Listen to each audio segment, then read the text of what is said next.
Mill tried to steal my house using a fake lawyer. She had no idea I'm a real one until it was too late.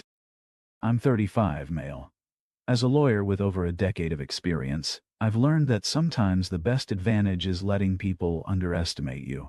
I rarely mention my profession, unless I have to, which has saved me more than once, especially when dealing with my mother-in-law, Karen. From day one, Karen and I were like oil and water. Picture this: a woman who'd spent decades being the sun her daughter's world revolved around, suddenly faced with some middle-class guy stealing her spotlight. She'd sit there at family gatherings, sweet as artificial sweetener, taking these perfectly timed jabs at my background or career.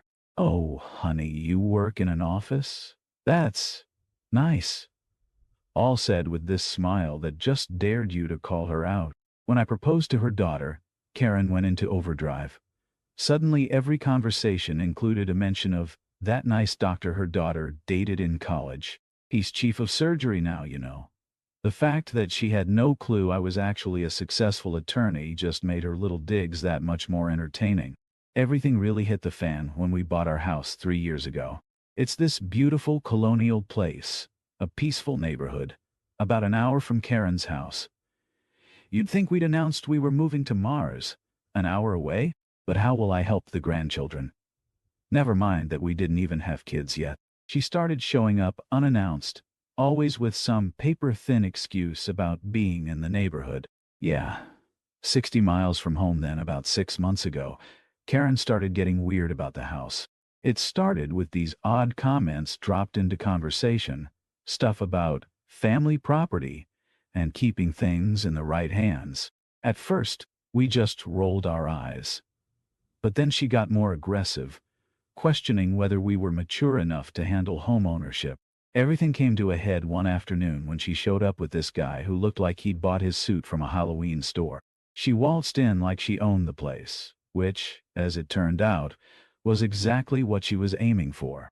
"We need to discuss some paperwork," she announced, settling in at our dining room table like she was closing on a Fortune 500 merger. "It's about transferring the house into my name. For the family's security, of course." I had to bite my cheek to keep from laughing.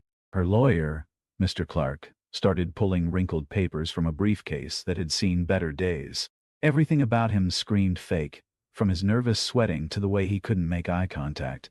I decided to have some fun, asked him some basic legal questions any first-year law student could answer.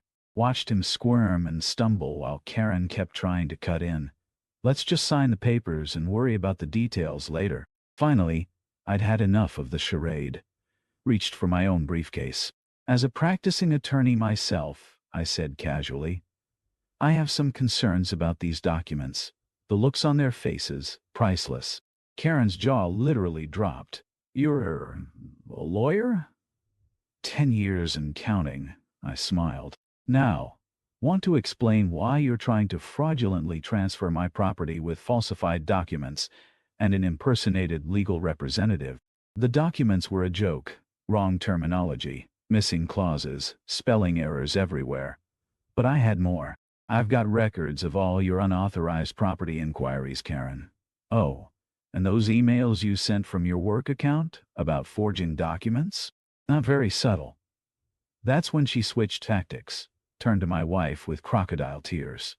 "Sweetie, your husband is being unreasonable. This is about family." My wife, who'd been quiet until then, finally spoke up.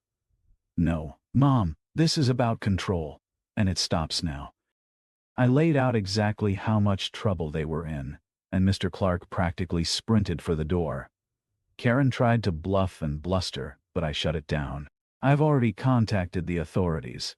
The title inquiries alone could mean criminal charges. But I'm willing to keep this quiet if you drop it and stay out of our lives." The aftermath was something else. I filed a complaint against Mr. Clark with the Bar Association. Turns out he was her tennis instructor's brother-in-law who'd taken a few law classes before dropping out. He quickly disappeared from the picture, likely to avoid further legal trouble. I also worked with a title protection service to ensure Karen couldn't make any future claims on our house. Karen unsurprisingly tried to retaliate. She spread rumors among family members, claiming I was destroying the family, and turning my wife against her. Most of them saw through her lies, but a few called to ask what was going on. I calmly explained the situation, and once they heard the full story, they were firmly on our side. The most satisfying moment came a month later, when I received a letter from Karen's workplace. Karen lost her job when they found out she'd been using company resources for her scheme.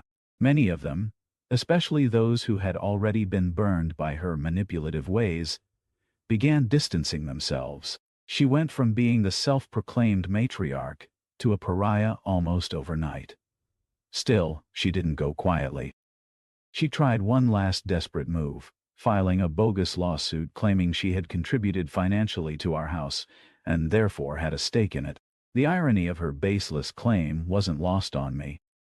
When the court date arrived, Karen struts in wearing what I can only describe as her power suit, accompanied by a lawyer who, while slightly more polished than Mr. Clark, still gave off distinct ambulance chaser vibes.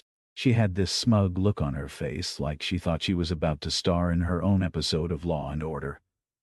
I chose to represent myself. My regular lawyer offered to handle it, but after looking at Karen's lawsuit, he just laughed and asked, "Want to take this one yourself? It might be fun." He wasn't wrong. The judge was this no-nonsense woman in her 60s who looked like she'd seen every trick in the book. The moment Karen's team started their opening statement, I could see the judge's expression shift from professional neutrality to barely concealed irritation.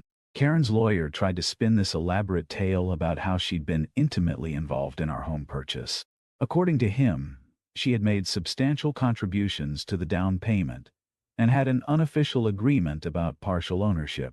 He threw around a lot of legal jargon, clearly trying to compensate for the lack of actual evidence. When it was my turn to cross-examine Karen, that's when things got really interesting.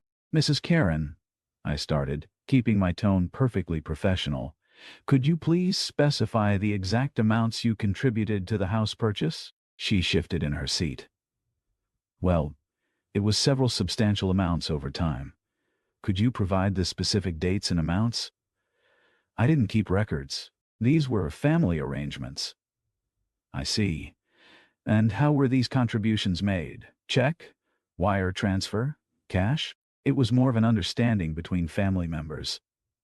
"An understanding," I repeated, letting that hang in the air. "So, you're asking the court to believe you contributed to a six-figure property purchase without keeping a single receipt, bank statement, or written agreement." The judge was actually taking notes at this point, none of them favorable to Karen's case. I then pulled out my evidence, complete documentation of our home purchase, including all sources of funds, bank statements showing every penny came from our accounts, the unauthorized title inquiries Karen had made, the fraudulent documents from her previous attempt with Mr. Clark. And just for good measure, the complaint was filed with the Bar Association about her fake lawyer scheme. "Your Honor," I concluded, "what we have here isn't just a baseless claim. It's part of a pattern of attempted fraud and harassment, as evidenced by these documents." Karen's lawyer tried to object, but his heart wasn't in it. He knew they were sinking. The judge took off her glasses and looked directly at Karen.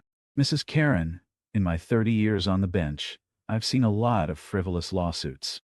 But this," she shook her head, "this is exceptional in its complete lack of merit.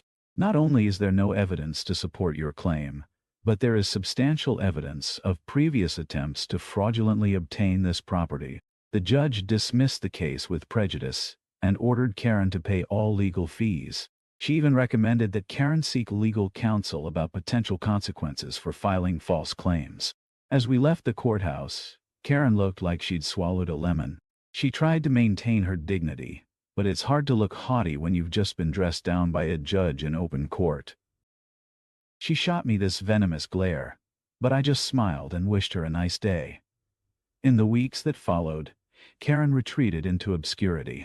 Without her job or her family's support, she had no leverage left. My wife and I focused on rebuilding our lives without her interference, setting firm boundaries to ensure she couldn't weasel her way back in. The family dynamics shifted dramatically. Once everyone heard what she'd tried to pull, years of similar stories came out. Attempts to control her sister's inheritance, trying to get power of attorney over their father's estate. She'd been pulling this stuff for years, just never got caught so blatantly before. These days, we keep Karen at arm's length. My wife isn't ready to cut contact completely, but we have strict boundaries. No unannounced visits, no financial discussions, and any manipulation gets shut down immediately. Looking back, I am actually grateful it happened. My wife finally stood up to years of manipulation, and we came out stronger. Our house isn't just a home anymore. It's a symbol of standing our ground. And here's my advice. When dealing with manipulative family members, don't back down. These people thrive on intimidation, but they crumble when faced with facts and firm boundaries. Sometimes the best defense is letting them think they've got the upper hand, right until the moment they realize they never stood a chance.